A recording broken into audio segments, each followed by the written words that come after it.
ನಮಸ್ಕಾರ ಸ್ನೇಹಿತರೆ. ನಾವು ಎಲ್ಲರೂ ಸಹಿತವಾಗಿ ಒಳ್ಳೆಯ ವ್ಯಕ್ತಿತ್ವವನ್ನು ರೂಪಿಸ್ಕೊಳ್ಬೇಕು, ನಾವು ಯಶಸ್ಸನ್ನು ಸಾಧಿಸಬೇಕು ಅಂತೇಳಿ ಬಯಸ್ತೀವಿ. ಆದರೆ ನಮ್ಮ ಸಂಕಲ್ಪಗಳು, ಭಾವನೆಗಳು, ನಮ್ಮ ನಂಬಿಕೆಗಳ ಮೇಲೆ ನಾವು ಹೆಚ್ಚು ಗಮನವನ್ನೇ ಕೊಡೋದಿಲ್ಲ. ಹಾಗಾಗಿ ನಮ್ಮ ನಂಬಿಕೆಗಳು ಮತ್ತು ನಮ್ಮ ಸಂಕಲ್ಪಗಳು, ನಮ್ಮ ಭಾವನೆಗಳ ಮೇಲೆ ನಾವು ಬಹಳಷ್ಟು ಗಮನವನ್ನು ಕೊಡಬೇಕಾಗ್ತದೆ ಸ್ನೇಹಿತರೆ. ನೀವು ನಮ್ಮ ಶರೀರವನ್ನು ಒಂದು ಕಂಪ್ಯೂಟರ್ಗೆ ಹೋಲಿಸಿದರೆ ನಮ್ಮ ಮೆದುಳು ಅದು ಸೆಂಟ್ರಲ್ ಪ್ರೊಸೆಸಿಂಗ್ ಯೂನಿಟ್ ಅಂತ ಹೇಳಿದರೆ ಅದು CPU ಆಗಿ ಕೆಲಸ ಮಾಡ್ತದೆ ಸ್ನೇಹಿತರೆ. ಅಂದರೆ ನಮ್ಮ ಆಲೋಚನೆಗಳು ಮತ್ತು ನಂಬಿಕೆಗಳ ಆಧಾರದ ಮೇಲೆ ನಮ್ಮ ಮನಸ್ಸಿನಲ್ಲಿ ಒಂದು ಸಾಫ್ಟ್ವೇರ್ ಕ್ರಿಯೇಟ್ ಆಗಿರುತ್ತೆ ಸ್ನೇಹಿತರೆ. ಅಂದರೆ ನಮ್ಮ ಆಲೋಚನೆಗಳು ಮತ್ತು ನಮ್ಮ ನಂಬಿಕೆಗಳೇನಿದೆ ಅದನ್ನು ಆಧರಿಸಿಯೇ ನಮ್ಮ ವರ್ತನೆಗಳು ಅಥವಾ ನಮ್ಮ ಅನುಭವಗಳು ಅಥವಾ ನಮ್ಮ ಆಶಯಗಳು ಅಥವಾ ನಮ್ಮ ಸಂಕಲ್ಪಗಳು, ಭಾವನೆಗಳು ಉಂಟಾಗ್ತದೆ ಸ್ನೇಹಿತರೆ. ಆಲೋಚನೆ ಮತ್ತು ನಂಬಿಕೆಗಳ ಮೂಟನೇ ನಾವು. ಹಾಗಾಗಿ ಇದಕ್ಕೆ ನಿಮಗೆ ಉತ್ತಮವಾಗಿರ್ತಕ್ಕಂಥ ಉದಾಹರಣೆ ಅಂತ ಹೇಳಿದರೆ ಸ್ನೇಹಿತರೆ, ಈಗ ಸಾಮಾನ್ಯವಾಗಿ ವಿದೇಶದಿಂದ ಒಬ್ಬ ಬರ್ತಾನೆ, ಧಾರವಾಡದಲ್ಲಿ ಏನೋ ಟ್ರೈನಲ್ಲಿ ಬಂದು ಅಲ್ಲಿ ಇಳಿತಾನೆ. ಅವನಿಗೆ ಹಸಿವಾಗ್ತದೆ. ಆ ಟ್ರೈನ್ ರೈಲ್ವೆ ಸ್ಟೇಷನಲ್ಲಿ ಮುದುಕಿ ರೊಟ್ಟಿಗಳನ್ನ ಮಾರ್ತಾ ಇರ್ತಾಳೆ. ಹಸಿವಾದ್ರಿಂದ ಅವನು ರೊಟ್ಟಿ ಕೇಳಿ ಇಸ್ಕೊಂಡು ಪಡಿತಾನೆ.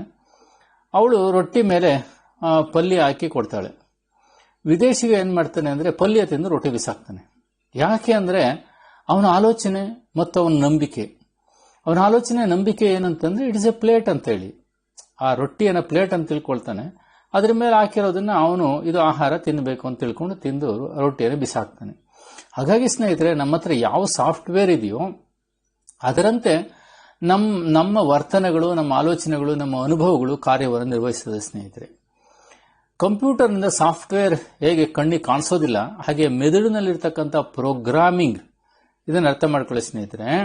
ಕಂಪ್ಯೂಟರ್ನಲ್ಲಿರುವ ಪ್ರೋಗ್ರಾಮ್ ಅಥವಾ ಸಾಫ್ಟ್ವೇರ್ ಹೇಗೆ ಕಣ್ಣಿಗೆ ಕಾಣೋದಿಲ್ವೋ ಹಾಗೆ ನಮ್ಮ ಮೆದುಳಿನಲ್ಲಿ ಸಾಕಷ್ಟು ನಂಬಿಕೆಗಳು, ಹಾಗೇನೆ ಆಲೋಚನೆಗಳು, ನಮ್ಮದೇ ಆಗಿರ್ತಕ್ಕಂತಹ ಅನುಭವಗಳು, ಪ್ರೋಗ್ರಾಮಿಂಗ್ ಈಗಾಗಲೇ ನಮ್ಮ ಹತ್ರ ಇರ್ತವೆ. ಹಾಗಾಗಿ ಅವು ಕಣ್ಣಿಗೆ ಕಾಣಿಸೋದಿಲ್ಲ. ಆಲೋಚನೆಗಳು, ಅಭಿಪ್ರಾಯಗಳು ಯಾವುದೂ ಕಣ್ಣಿಗೆ ಕಾಣಿಸೋದಿಲ್ಲ. ನಮ್ಮ ಪಂಚೇಂದ್ರಿಯಗಳು ಒಂದು ಕೀಬೋರ್ಡ್ನಂತೆ ಕೆಲಸ ಮಾಡ್ತೇವೆ ಸ್ನೇಹಿತರೆ. ದೃಷ್ಟಿ, ಶ್ರವಣ, ಹಾಗೇನೆ ಘ್ರಾಣ, ರುಚಿ, ಸ್ಪರ್ಶ, ಈ 5 ಕೀಬೋರ್ಡ್ಗಳು. ನಮ್ಮ ದೃಷ್ಟಿ ಏನಿದೆ, ಶ್ರವಣ ಅಂದರೆ ನಮ್ಮ ಕಿವಿಗಳೇನಿದೆ, ಅಘ್ರಾಣ ಮೂಗೇನಿದೆ, ರುಚಿ ನಾಲಿಗೆ, ಹಾಗೆ ಸ್ಪರ್ಶ ಚರ್ಮ, ಈ 5 ನಮ್ಮ ಮೆದುಳಿನ ಒಂದು ಕೀಬೋರ್ಡ್ಗಳಿದ್ದಾಗೆ. ನಮ್ಮ ಮೆದುಳಿನ ಮೇಲೆ ಪ್ರೋಗ್ರಾಮ್ ಅನ್ನ ಈ ಪಂಚೇಂದ್ರಿಯಗಳು ಉಂಟು ಮಾಡ್ತವೆ ಸ್ನೇಹಿತರೆ. ಕಂಪ್ಯೂಟರ್ ಒಂದ್ಸರಿನ ನಮ್ಮ ಈ ಪಂಚೇಂದ್ರಿಯಗಳ ಮೂಲಕವಾಗಿ ನಮ್ಮ ಪ್ರೋಗ್ರಾಮಿಂಗ್ ಒಂದ್ಸರಿ ಒಳಕ್ಕೆ ಹೋಯ್ತು ಅಂತ ಹೇಳಿದ್ರೆ ಅಲ್ಲಿ ಒಂದು ವೆಬ್ಸೈಟ್ ಅನ್ನ ಕ್ರಿಯೇಟ್ ಮಾಡ್ತದೆ. ಈ ಉದಾಹರಣೆಗೆ ವೆಬ್ಸೈಟ್ಗಳು, ಅಂತಹ ವೆಬ್ಸೈಟ್ಗಳು ನಮ್ಮ ಮನಸ್ಸಿನಲ್ಲಿ ಅಥವಾ ನಮ್ಮ ಮೆದುಳಿನಲ್ಲಿ ಸಾಕಷ್ಟು ವೆಬ್ಸೈಟ್ಗಳಿದೆ.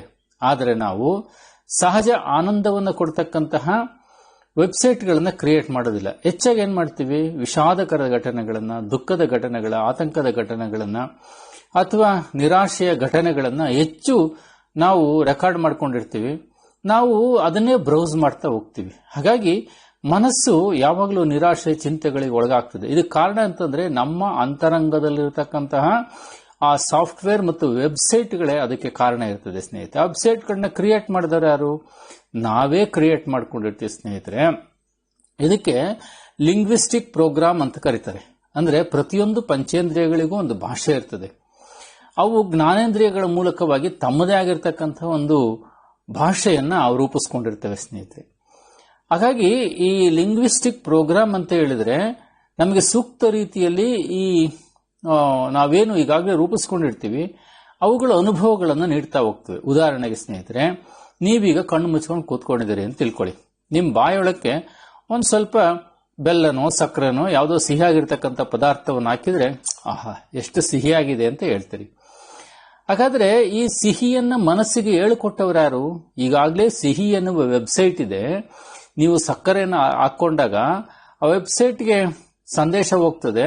ಅದು ಆ ತಾಳೆ ನೋಡ್ತದೆ ಅಲ್ಲಿ ಏನು ರೆಕಾರ್ಡ್ ಆಗಿದೆ ಅದರ ಆಧಾರದ ಮೇಲೆ. ಇಲ್ಲಪ್ಪ ನಿಮಗೆ ಒಂದು ಚಮಚ ನಿಂಬೆಹಣ್ಣಿನ ರಸ ಬಿಟ್ರೆ ಅಯ್ಯೋ ಅಂತ ಹೇಳ್ತೀರಿ, ಇದೇನು ಹುಳಿ ಅಂತ ಹೇಳ್ತೀರಿ. ಹಾಗಾಗಿ ಇದೇ ಲಿಂಗ್ವಿಸ್ಟಿಕ್ ಪ್ರೋಗ್ರಾಮ್ ಅಂತ ಹೇಳ್ಬಿಟ್ಟು ನಮ್ಮ ವಿಷಯ ಗ್ರಹಣದ ಶಕ್ತಿಯು ಯಾವುದರ ಆಧಾರದ ಮೇಲೆ ಇರ್ತದೆ?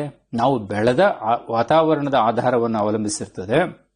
ನಾವು ಬಾಲ್ಯದಲ್ಲಿ ಯಾವ ಒಂದು ಸಂಸ್ಕೃತಿಯಲ್ಲಿ ಬೆಳಿತೀವಿ, ಯಾವ ರೂಢಿ ಸಂಪ್ರದಾಯ ಅಥವಾ ಸಮಾಜದ ಒಂದು ನಂಬಿಕೆಗಳು ಅಥವಾ ನಮ್ಮ ಕುಟುಂಬದ ನಂಬಿಕೆಗಳು, ಕುಟುಂಬದ ಆಚಾರಗಳು, ವಿಚಾರಗಳು ಅಥವಾ ಕುಟುಂಬದವರ ಯಾವುದೇ ರೀತಿಯಾಗಿರ್ತಕ್ಕಂಥ ವ್ಯಕ್ತಿತ್ವ ನಮ್ಮಲ್ಲಿ ಒಂದು ರೀತಿಯಾಗಿರ್ತಕ್ಕಂತಹ ಲಿಂಗ್ವಿಸ್ಟಿಕ್ ಪ್ರೋಗ್ರಾಮ್ ಅನ್ನ, ಅಂದ್ರೆ ಒಂದು ಮನಸ್ಸಿನ ಭಾಷೆಯನ್ನ ಅದು ಕ್ರಿಯೇಟ್ ಮಾಡಿರ್ತದೆ ಸ್ನೇಹಿತರೆ.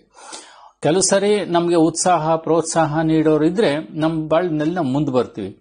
ಇಲ್ಲಪ್ಪ ನಮಗೆ ಎಲ್ಲೋ ಒಂದು ಕಡೆನಲ್ಲಿ ಆತ್ಮವಿಶ್ವಾಸದ ಕೊರತೆ ಉಂಟಾಗಲಿಕ್ಕೆ ಕಾರಣ ಏನಂತ ಹೇಳಿದ್ರೆ, ನಾನೊಬ್ಬ ಅಪ್ರಯೋಜಕ, ನನ್ನ ಜಾತಕವೇ ಸರಿ ಇಲ್ಲ, ನನಗೆ ವಿದ್ಯೆ ಹತ್ತೋದಿಲ್ಲ, ನಾನು ಪಾಸ್ ಆಗೋದಿಲ್ಲ ಮುಂತಾದಾಗಿ, ಈಗ ನಾನೊಬ್ಬ ದಡ್ಡ ಇದ್ದೀನಿ, ಅಪ್ರಯೋಜಕ ಇದ್ದೀನಿ, ನಿನ್ನ ಕೈಲೇನಗಳನ್ನು ನಮ್ಮ ಅಪ್ರಾಣಗೂ ಉದ್ಧಾರ ಆಗೋದಿಲ್ಲ, ಈ ರೀತಿಯಾಗಿರ್ತಕ್ಕಂತಹ ವಿಚಾರಗಳನ್ನ ಕೇಳಿ ಕೇಳಿ ಕೇಳಿ ಆ ವೆಬ್ಸೈಟ್ ಕ್ರಿಯೇಟ್ ಆಗಿಬಿಟ್ಟಿರ್ತದೆ.